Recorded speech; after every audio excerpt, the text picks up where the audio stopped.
સુરત શહેર પોલીસના no drugs in Surat city અભિયાન હેઠળ ઉત્તરાયણ પોલીસે એનડીપીએસ કેસમાં વધુ એક મહત્વની સફળતા મેળવી છે. અગાઉ ઝડપાયેલા આરોપીના રિમાન્ડ દરમિયાન તેના નિવાસસ્થાનેથી કરાયેલી ઝડપીમાં 49.55 ગ્રામ મેફેડોન ડ્રગ્સ સહિત કુલ ₹5,05,500નો મુદ્દામાલ જપ્ત કરવામાં આવ્યો છે. પોલીસ કમિશનર શ્રી વાબંગ ઝામીર, અધિક police commissioner sector 2 Shri Mahendra Bagadiya, નાયબ police commissioner zone 5 Lakhdhirsinh Jhala તેમજ મદદનીશ police commissioner L division Shri Parth ચોવટિયાના માર્ગદર્શન હેઠળ ઉત્તરાયણ પોલીસ દ્વારા કાર્યવાહી હાથ ધરવામાં આવી.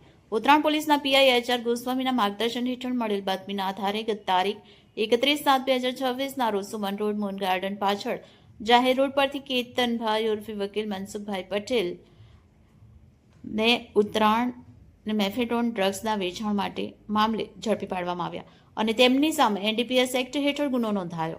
આરોપીના રિમાન્ડ દરમિયાન તેના ફ્લેટની તપાસ કરતા ઘરેથી વધુ 49.55 ગ્રામ મેફેડોન ડ્રગ્સ, એક મોબાઈલ ફોન, ડ્રગ્સ પેકિંગ માટે વપરાતી 200 પાર પ્લાસ્ટિક પુશલોક થેલીઓ, 2 ઇલેક્ટ્રોનિક વજન કાંટા, મેગ્નેશિયમ સલ્ફેટનો બોક્સ, સ્ટીલના વાસણો તેમજ અન્ય સામગ્રી મળી આવી.